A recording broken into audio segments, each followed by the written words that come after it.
man to remain as he is. Are you bound to a wife? Do not seek to be loosed. Are you loosed from a wife?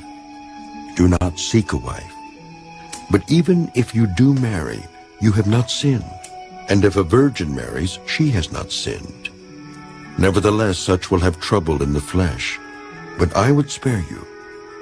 But this I say, brethren, the time is short, so that from now on even those who have wives should be as though they had none, those who weep as though they did not weep, those who rejoice as though they did not rejoice, those who buy as though they did not possess, and those who use this world as not misusing it.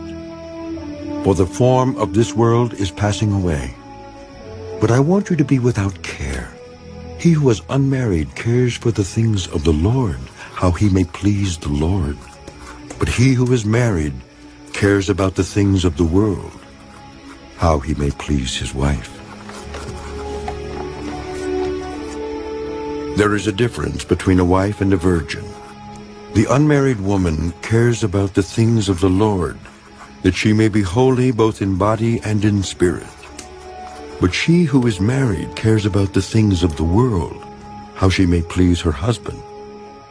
And this I say for your own profit, not that I may put a leash on you, but for what is proper, and that you may serve the Lord without distraction.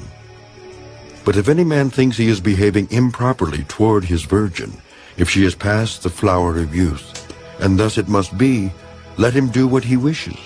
He does not sin, let them marry.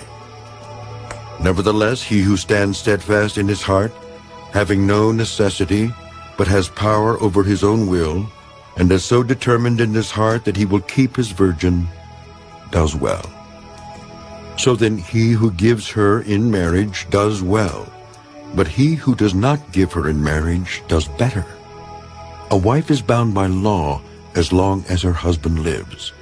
But if her husband dies, she is at liberty to be married to whom she wishes, only in the Lord.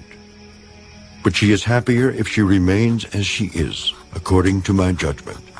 And I think I also have the Spirit of God.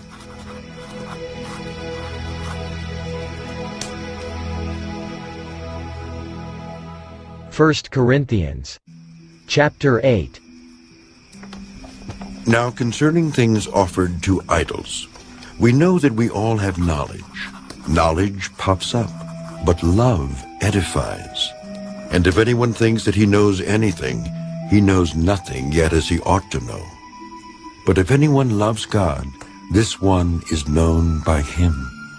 Therefore concerning the eating of things offered to idols, we know that an idol is nothing in the world, and that there is no other God but one.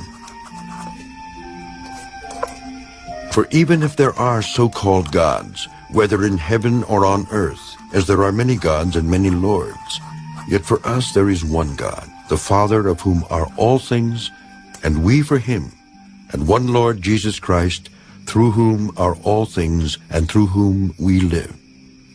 However, there is not in everyone that knowledge. For some, with consciousness of the idol, until now eat it as a thing offered to an idol, and their conscience being weak is defiled. But food does not commend us to God, for neither if we eat are we the better, nor if we do not eat are we the worse. But beware lest somehow this liberty of yours becomes a stumbling block to those who are weak. For if anyone sees you who have knowledge eating in an idol's temple, will not the conscience of him who is weak be emboldened to eat those things offered to idols? And because of your knowledge, shall the weak brother perish, for whom Christ died? But when you thus sin against the brethren, and wound their weak conscience, you sin against Christ.